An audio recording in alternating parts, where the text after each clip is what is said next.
Hey y'all, it's Mama Cabs. I am here to talk about my birth story. And I noticed in the first video I didn't say how old I was or anything like that. So I am 28 years old. My daughter Mikkel is my first baby, and my plan was to have her completely unmedicated, all natural, with a midwife and have a doula to help me. That did not happen, and so let's talk about it. So this is where I really learned that things just sometimes don't go your way or don't go as planned, and that's okay. So like I was saying, I was planning on having a completely natural birth at a birth center. I wanted to stay away from the hospitals, and okay, so it was a Sunday. At this point, so Wednesday, I would have been 42 weeks, like on the dot. And I had signed a paper at the midwives saying that I would be transferred to the hospital if I did not have my daughter by midnight on Wednesday evening. So Thursday, still no baby, or not Thursday, oh my gosh. I'm also very ADHD. You will learn I just kind of hop or I say the wrong thing, but just bear with me. So on Sunday, I took what's called a midwives brew. It has castor oil in it and almond butter to coat your stomach so that you don't throw up. There was some other stuff in there. Let's just say it was a nasty drink. But at this point, I'm like, whatever. And I looked it up and it said 80% of women after taking that go into active labor and start having contractions, and it just jump starts it. It's kind of like nature's Pitocin. So I take that at I want to say about 2 o'clock that day, and I do start having contractions, and I'm getting excited. I'm stoked. I end up taking a nap. I wake up and nothing's happening. So I go back in at, sorry, my dog. I go back in at 8 o'clock in the morning the next day on Monday, take another dose. This stuff is nasty, guys. And it also makes you just diarrhea. It's great. So I take that, start having some contractions. So I start like doing some exercises, bouncing on that exercise ball, walking around the mall. And then still nothing is happening after a while. It slows down. The contractions are just few and far between. So I go back in at about 2 o'clock, take another dose. Same thing starts happening. I start having contractions again and get excited. Again, take a nap, wake up, nothing. So then Tuesday comes around and 8 a.m., take another dose. I take 5 doses of this. So the same thing happens, except this time I did not take a nap, and they just kind of like subsided on their own. So at around 9:45 that night, I'm talking to a friend, and I'm laughing a lot. I get up off of the couch, and my water breaks. So I text my doula, text the midwives, and they're like, it's happening. You need to get your rest, go to sleep. It was about 10 o'clock at night at this point. So get some sleep, your contractions will wake you up, and then we'll be ready for you. So I wake up at about 6 o'clock that morning. Nothing had happened. And by the way, my boyfriend and I are like, I've been with this man for 9 years. So just so you know, we're practically married. And so anyways, I'm like dancing to the bedroom. I'm getting so excited. We're both like, we're having a baby. Cooper, my dog, we're having a baby. Yeah. Wake up Wednesday morning, nothing. So again, Wednesday morning, I take another dose. Ooh. And at this point, I'm like, I guess I'm not 20% of women that this doesn't work with. So the other thing, this ADHD coming into play, I forgot to tell you, Monday, Tuesday, I would get checked when I was starting to have contractions. And they're like, you're not dilated at all. Do you want me to manually stretch you? I'm like, sure, like anything. I just want to have this baby naturally. So by Wednesday, they stretched me to 5 centimeters with their fingers. And I also have a like hidden cervix. So they use the term, I'm gonna walk it forward, as they're literally up on the bed jamming stuff in there. Whew. It's like giving me PTSD. That's okay. So I just had to relive that moment for a second. So yeah, that was not fun. And then, sorry, I'm just gonna move this like that. Okay. So yeah, not fun. You ladies that have gotten stretched with somebody else's fingers know the pain. So after that dose, I bounce on that ball for 2 hours. I'm like, let's go. I'm like kind of joking. I'm like, come on, Mikkel, let's go. So finally, I'm starting to have even contractions. They're starting to become closer together, more intense, until the point where I can barely speak. And I'm like, it's time to go. And the tracker we were using, it was like, time to go to the hospital. I am like, woo, let's go. So text the midwife, text the doula. They're like, okay, meet us there. We get there around 4 o'clock. You know, I'm in active labor, moving back and forth, having really intense contractions. And then at 7, we switched midwives. And my room, by the way, it was so fun. It was set up just like hippy dippy, like Himalayan salt lamps. I had my playlist going. I ended up getting in the tub. I had this little like bathtub light, and it was just the ambiance. It was like perfect. It's like, why couldn't you come now? Anyways, so when they're about to switch midwives, they check me. I have still not dilated on my own. At this point, I'm thinking like, I honestly don't know. I'm literally like, this is weird, but they didn't seem too concerned. So I'm like, okay, like let's keep going with this. So we keep going with it. And so I didn't notice this until after the fact, but the midwife that was switched with the other one, they were both 2 of my favorites, but this was like my number 1.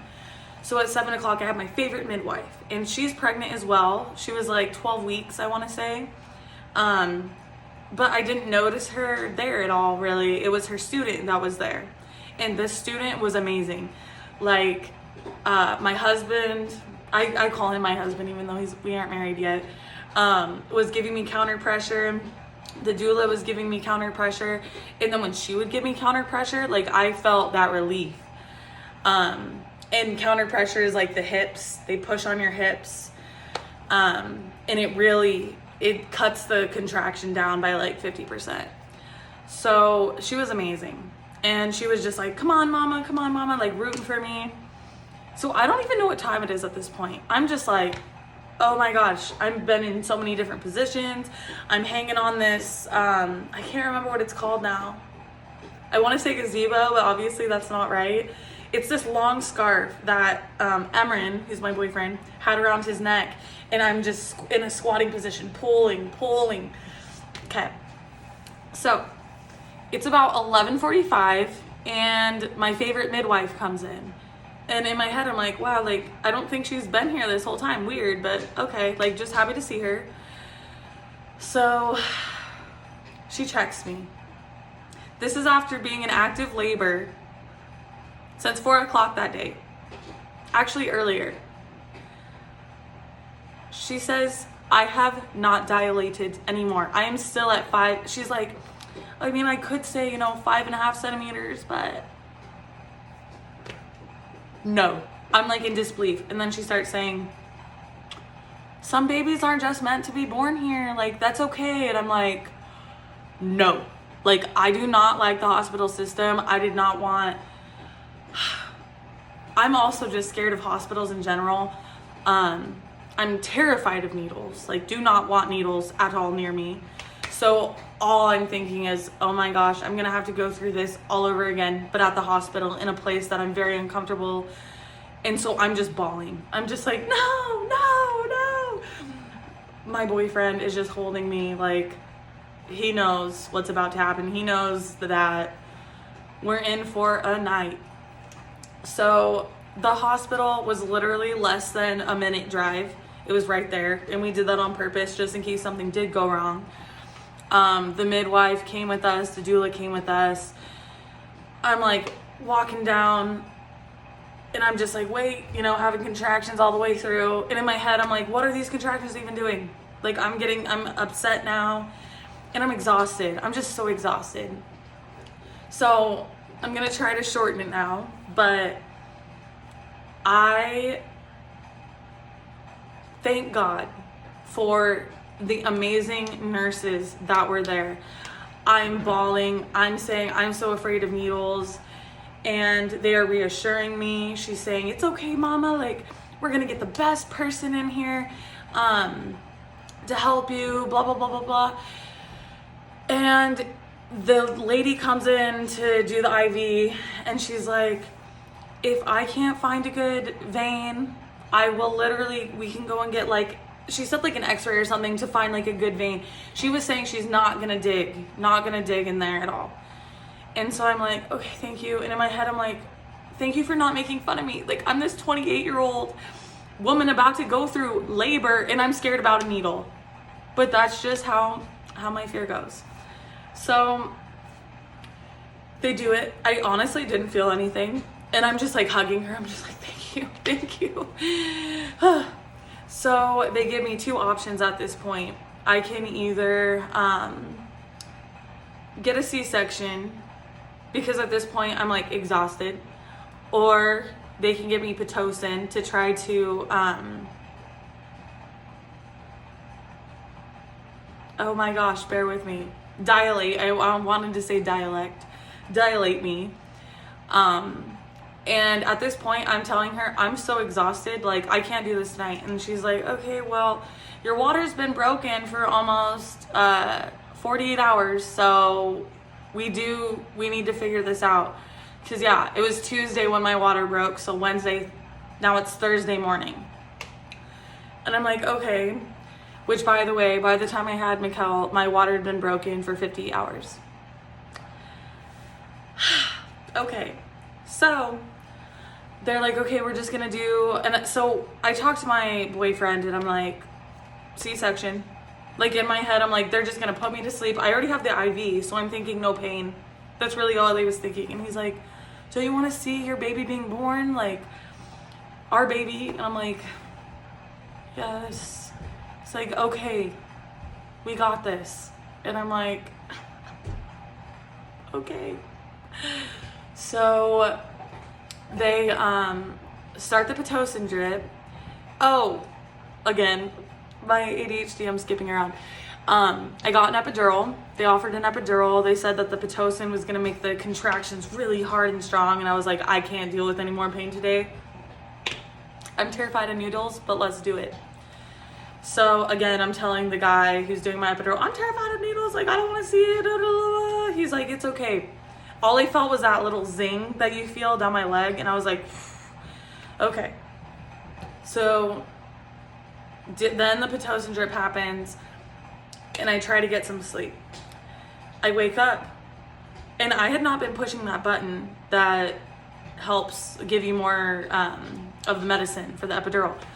But it was weird. I felt like there was an elephant sitting on my chest. I was like, this is not right. Like, I don't feel good. And then all of a sudden, beep, beep, beep, beep, beep. The nurse comes in, she's like, it's all good. I'm like, okay, I don't know why it was beeping then. And she's like, oh, like something about my blood pressure or something got elevated really quickly or something, and it alerted it. And I was like, yeah, I was thinking that maybe I was dying because I just got really anxious because I think it was too much of the medicine. Anyways, so go back to sleep. Wake up at about 6. There's like a new doctor, there's some new nurses, there's a resident. And I'm like, hello. And they're like, we're gonna check you. Okay, this resident starts putting on gloves. I can't remember my doctor's name now, unfortunately, but she says, I'm not as nice as Dr. So-and-so, just so you know. I'm gonna be thorough with this exam. Excuse me? I'm like, okay, thanks. You're such a people person. You should totally be in this field. Anyways, and so she starts checking and she's like, you're out of 10. I'm like, wow, super stoked. So, and I did get a couple hours sleep. So I'm like, I had a little bit of energy in my tank. So I'm like, okay, let's do this. So they get all ready, start pushing, keep pushing, keep pushing. Now it's like 11 o'clock and all they keep telling me is to keep pushing. The baby's going in, out, in, out, in, out. And I'm like, oh my gosh, no. Like now my tank is empty. I'm exhausted. I'm like, oh my gosh. So now, so I'm also in a lot of pain when this is happening. I'm like, I don't think the epidural is working. So I was so confused. I thought the epidural took the pain away. And I can't remember the word she said. She said something about it not taking something away. It doesn't take the pain away, it takes the pressure away. That's what she said. It's supposed to take the pressure away, not the pain away. And I'm like, but it's pressure. Like, I was so confused. So she asked if I wanted something, which later on I found was fentanyl. Really upset about that. I probably should have. I was just already kind of like, whoa. And my boyfriend, he was exhausted. He hadn't been eating anything. We're just like, no brain juice. So they give me that, and I'm pushing more. I can't feel anything down there. They're like, you're pushing in your face. I don't know what's happening. I'm literally like, I can't feel anything down there. So that made it even longer. Okay, so now this is the best part. So I'm realizing that, like, well, it's not the best part, but like, just bear with me. So I'm realizing it's really freaking hot in here. Like, I'm dying. And this is September 1st. So it was 102 that day. Woo! And I'm noticing like all the nurses coming in and they have little ice packs around their neck. And I asked my doula, I'm like, hey, can you please like turn the temperature down or ask them to? They literally say it's not working. I had no air conditioned room. I'm like, Jesus, help me. Truly. I'm like, I had a blessing before this, and I was told that there was going to be angels around the room, and that's what my dad also told me, like, there will be angels with you, like, helping you. And in my head I'm like, angels, where are you? Like, seriously? I felt awful. So I just keep asking, and like this whole time, like, I'm just like, I'm so tired. In my head I'm thinking like, just C-section, please. Like, I'm too tired. Like, I felt like I was making no progress. And then they say, do you want to see the baby's head with the mirror? So I'm thinking like, baby's crowning, baby's right there. And I'm like, sure. They show me. It's after that third push that her head like peekaboos out. I'm like, no. I'm not even like close. And I'm just so tired. So I beg them, please just like let me rest. So I turn over to my boyfriend and I'm laying there and I'm like, I'm just gonna take a nap. And then I also was delirious, not thinking about the epidural, making my legs not work. And I said, I'm gonna go to the bathroom and I'm gonna push her out in there. I just want you to know. I'm gonna go to the bathroom. Cause I'm thinking like gravity. That's like all the books I've read. It was like, you're not supposed to give birth on your back. Like, you're working against gravity. Makes sense. So I'm like, I'm just gonna go to the bathroom and push her out in there. And he's like, babe, your legs don't work. I'm like, no.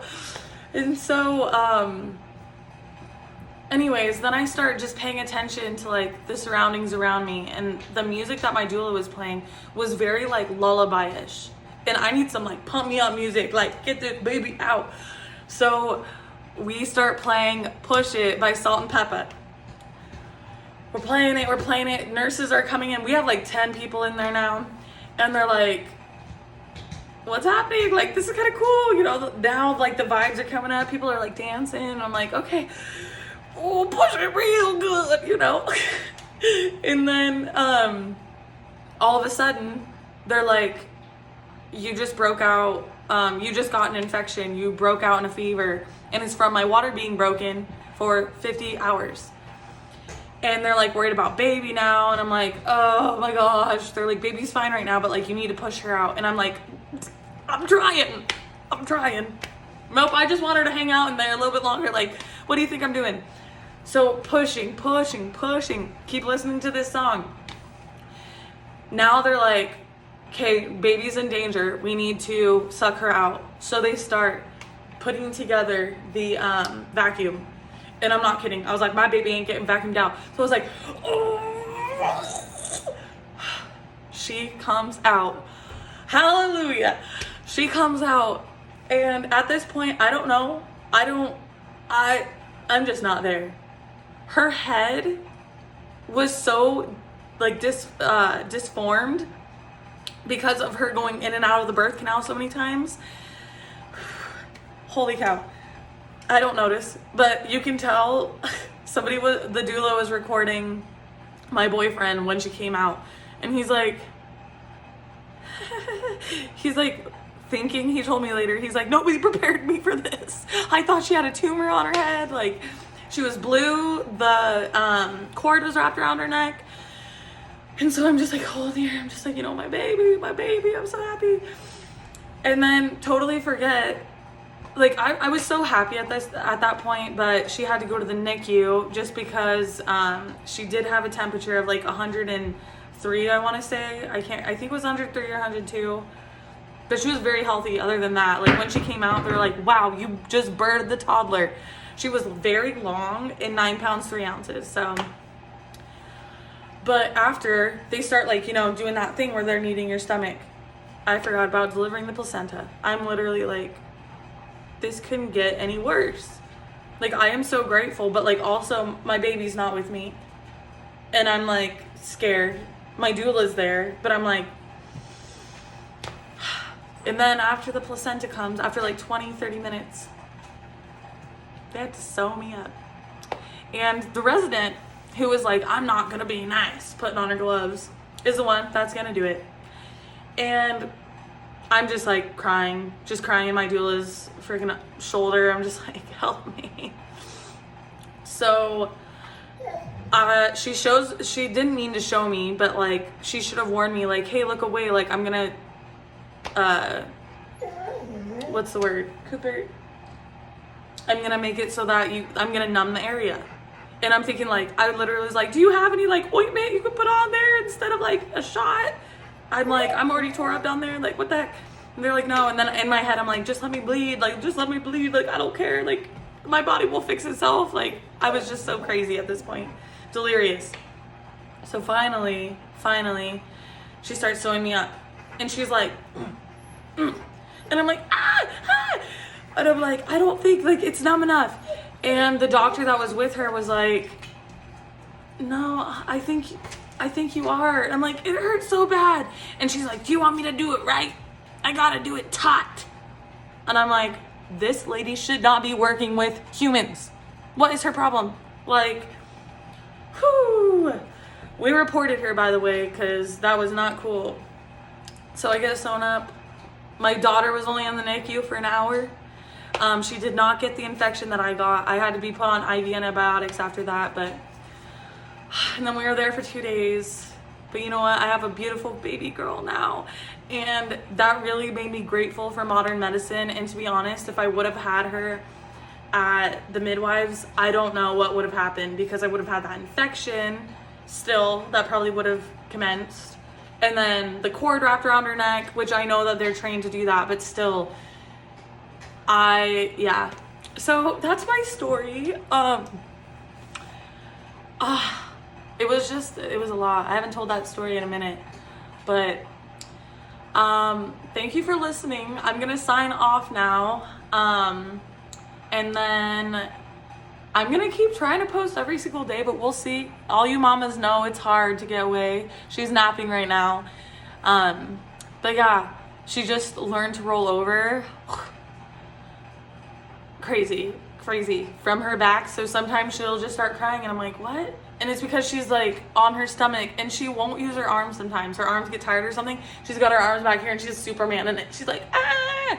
I'm like, girl.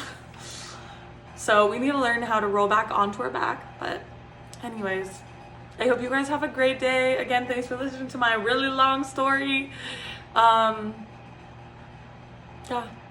have a beautiful day. Love on your babies. And yeah, until next time.